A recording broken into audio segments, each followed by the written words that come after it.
Halo sobat, pintu teater satu telah dibuka. Kali ini Mimin bakalan ngebahas salah satu film yang berlatar belakang penjudi handal. Film ini berjudul God of Gamblers, menceritakan seorang pria yang sangat ahli dalam dunia perjudian. Pria tersebut tak pernah kalah dalam setiap judinya, sampai-sampai si pria mengalami benturan hebat sampai lupa ingatan.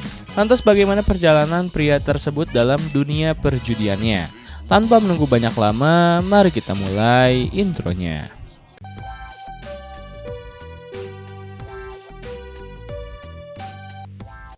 Scene diawali di sebuah ruangan di mana terdapat orang-orang sedang berkumpul. Mereka sedang menyaksikan permainan judi berupa kartu remi. Di sana kita diperlihatkan dengan sosok Ko Chun. Ia adalah seorang penjudi handal yang memiliki riwayat tidak terkalahkan selama ia bermain. Di tempat lain, kita diperlihatkan beberapa orang yang sedang berada di ruangan CCTV. Kita diperkenalkan dengan seorang pria bernama Michael. Michael sendiri sedang memantau gerak-gerik si Ko Chun. Dirinya curiga karena Ko Chun selalu menang di setiap permainannya. Tadinya si Michael mau mendiskualifikasi si Ko Chun. Namun dilihat dari riwayatnya, ternyata si Ko Chun ini sama sekali tidak ditemukan kecurangan selama bermain. Jadi si Ko Chun ini memang kodrat dari lahir diturunkan Tuhan untuk bermain judi, makanya dia jago. Meskipun begitu, Michael tidak peduli dengan histori si Ko Chun. Michael pun menghampiri si Ko Chun di meja permainan. Michael berbisik manja kepada si Ko Chun kalau dia harus pergi dari situ.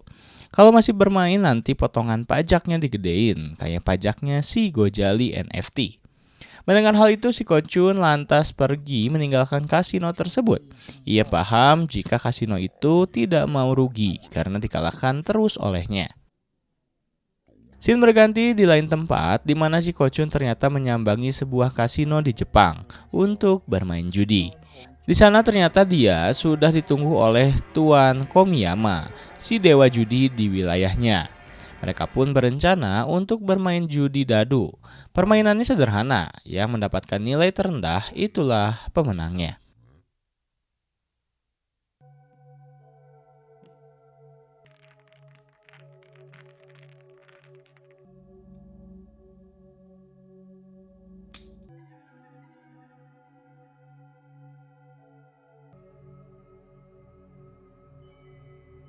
Komiyama menyuruh ajudannya seorang wanita bertato sangar bernama Nona Chi untuk mengocok dadu tersebut. Nona Chi yang mewakili Komiyama mengocok duluan dadu tersebut.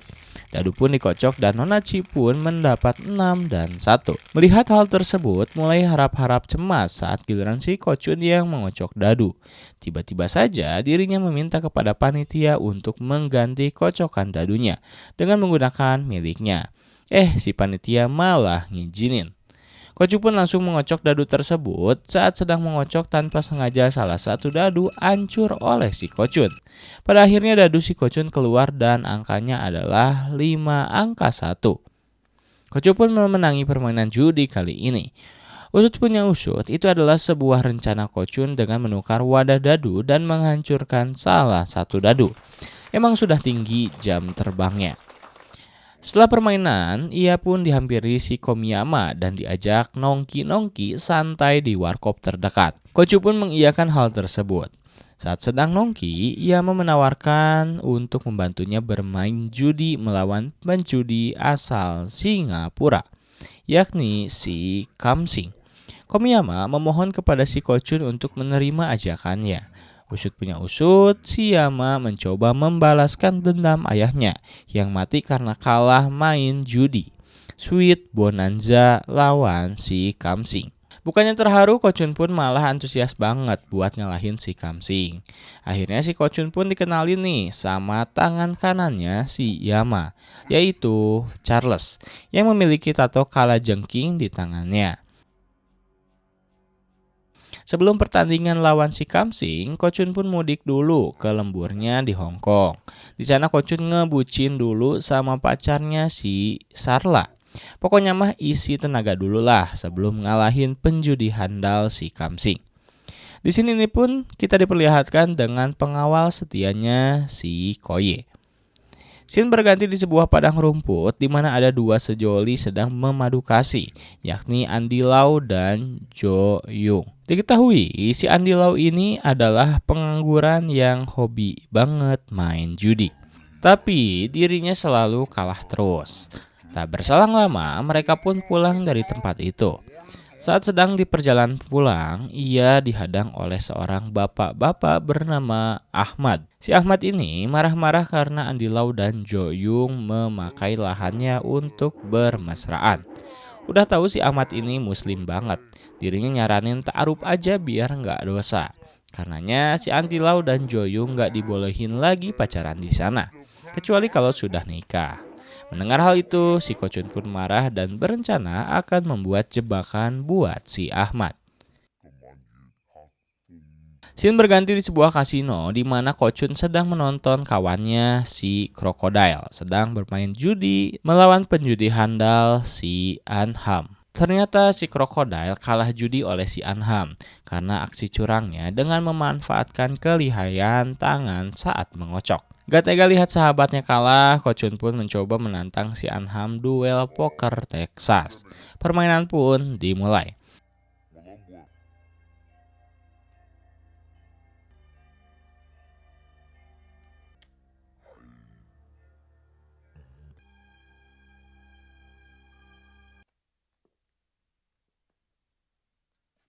Kochun pun akhirnya memenangi poker Texas tersebut setelah unggul 3 of Kind Queen. Sedangkan lawannya si Anham hanya memiliki 3 of Kind 10 saja. Anham pun menerima kekalahannya dan memberikan Kochun uang sebesar 18 juta dolar. Kochun dan Crocodile pun pergi dari tempat tersebut. Saat sudah pergi, Anham ternyata tidak menerima kekalahannya. Ia lantas menyuruh anak buahnya untuk mencegat si Kochun dan mengambil lagi cek uang itu. Di tengah perjalanan, mobilnya si Kochun akhirnya dicegat oleh anak buah si Anham. Namun ternyata si Kochun sudah tidak ada di mobil tersebut. Sebelumnya Kochun sudah tahu jika akan dikejar oleh anak buah si Anham. Ia lantas menyuruh Crocodile untuk membawa ceknya. Kochun ternyata sudah janjian dengan si Charles untuk ketemuan di stasiun dan pulang naik kereta. Namun, si Kochun ketahuan oleh anak buah Anham di dalam kereta. Tak tinggal diam, Charles pun menghajar semua anak buah si Anham.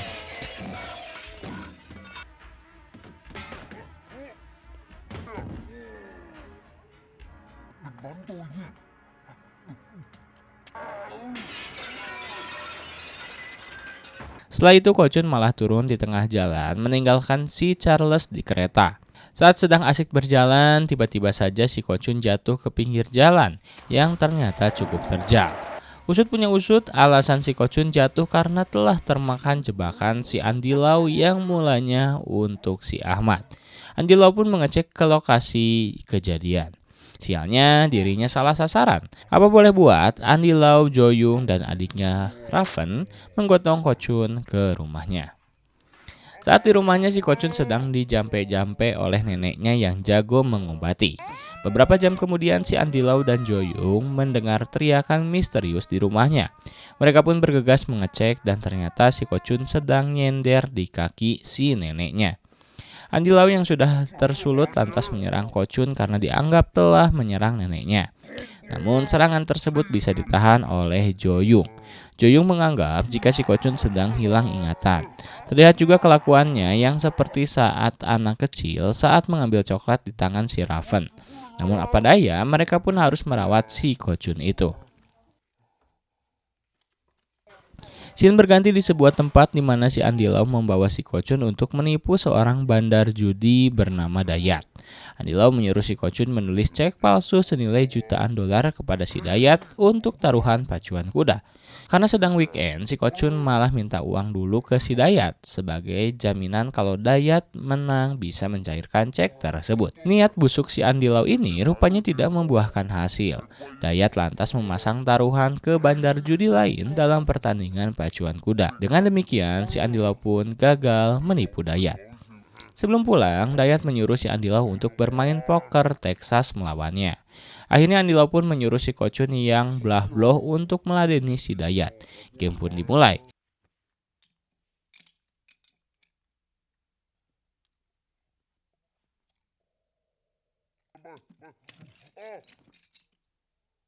Kochun keluar sebagai pemenang setelah berhasil mendapat Three of Kind. Sedangkan si Dayat hanya mendapatkan two pair saja. Saat akan pergi meninggalkan markas si Dayat, tiba-tiba si Dayat datang menghampiri mereka dan langsung memberikan ratusan juta dolar. Usut punya usut, uang tersebut hasil dari taruhan pacuan kuda yang mulanya hanya ancaman saja. Rezeki nomplok akhirnya menimpa mereka. Melihat bakatnya si Kochun yang menjanjikan, Andy Lau mulai memanfaatkan untuk menantang raja-raja judi di penjuru Hong Kong. Hingga akhirnya hasil judi tersebut akhirnya terbelilah sebuah mobil Suzuki.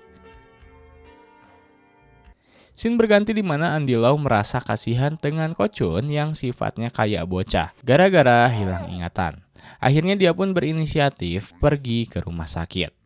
Saat dicek oleh dokter, ternyata hasilnya pemeriksaannya terdapat sebuah gumpalan darah di otak si Kochun yang menjadi penyebab dirinya hilang ingatan.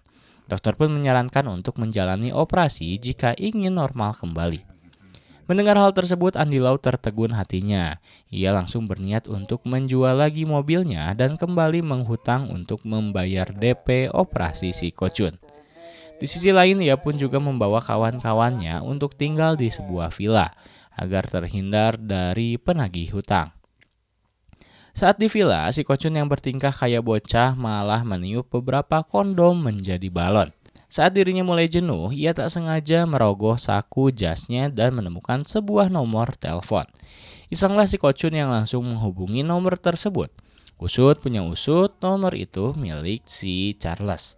Sampai-sampai si Charles pun tahu keberadaan si Kochun, di mana hanya dari sebuah telepon. Scene berganti di sebuah rumah di mana si Koi hendak memerkosa si Sarla, pacarnya si Kochun. Koi mengatakan jika dirinya tidak suka dengan si Kochun karena telah menikungnya.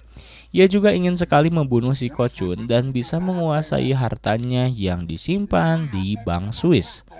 Sarla pun mencoba memberontak dari cengkeraman si Koi, sampai-sampai dirinya jatuh dari lantai atas dan tewas di tempat. Sebelum dirinya tewas, Sarla rupanya telah merekam percakapan si Koi itu.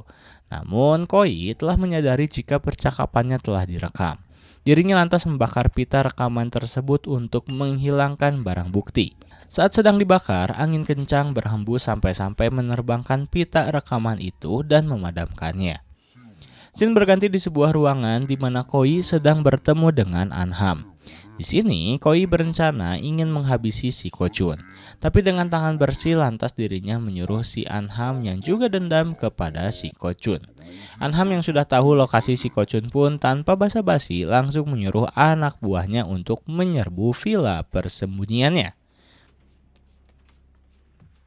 Di sisi lain, Charles telah sampai duluan dari anak buah si Anham. Charles pun pergi ke kamar si Kochun dan kawan-kawannya dan memerintahkan untuk pergi secara diam-diam. Charles membekali si Andy Lau pistol untuk berjaga-jaga. Dan benar saja, saat akan keluar dari villa, anak buah si Anham sudah mengepung mereka. Akhirnya mereka pun lari menghindari anak buah si Anham. Tak lupa, Andy Lau pun berhasil mengalahkan beberapa anak buah si Anham dengan tembakannya. Kochun terlihat panik dan ketahuan mendengar suara pistol lantas bersembunyi di suatu tempat. Saat tengah bersembunyi, si Kochun kepergok oleh si Koi. Saat akan dibunuh, Andy Lau bak pahlawan datang melindungi si Kochun dan menghindari si Koi hingga tak sadarkan diri.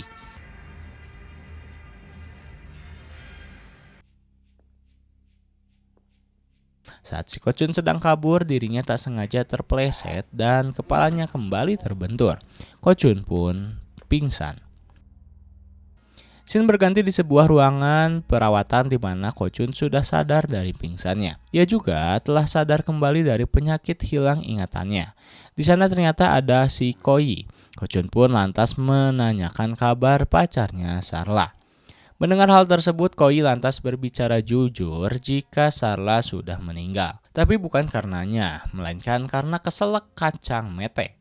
Mendengar hal itu, Kochun sedih dan langsung memeluk si Koi. Tiba-tiba saja, si Andy Lau datang ke ruangan tersebut dan kaget jika si Kochun sedang bersama si Koi. Andilau lantas menyerang si Koi dan berkata jika Koi akan membunuh si Kochun. Kochun yang ingatannya telah kembali lantas balik membela Koi dan meminta petugas untuk mengusir si Andilau. Andilau tampak kecewa karena si Kochun sudah kembali ingatannya dan tidak menyadari jika dirinya sedang bersama seorang pembunuh. Scene berganti di sebuah tempat di mana si Koi sedang bertemu dengan si Anham. Tak lupa Kamsing si penjudi handal dari Singaparna pun langsung datang ke perkumpulan itu. Usut punya usut, Kamsing ini adalah atasannya si Anham. Kamsing juga sama-sama geram kepada si Kochung. Namun di sini si Koi makin berkhianat dan memberitahu bagaimana cara bermain kartu si Kochun. Kunci permainan si Kochun terletak pada cincin si Kochun, selalu dirinya gosok. Perlu diketahui gosokan tersebut mengeluarkan sebuah cairan yang sedikit terlihat secara kasat mata.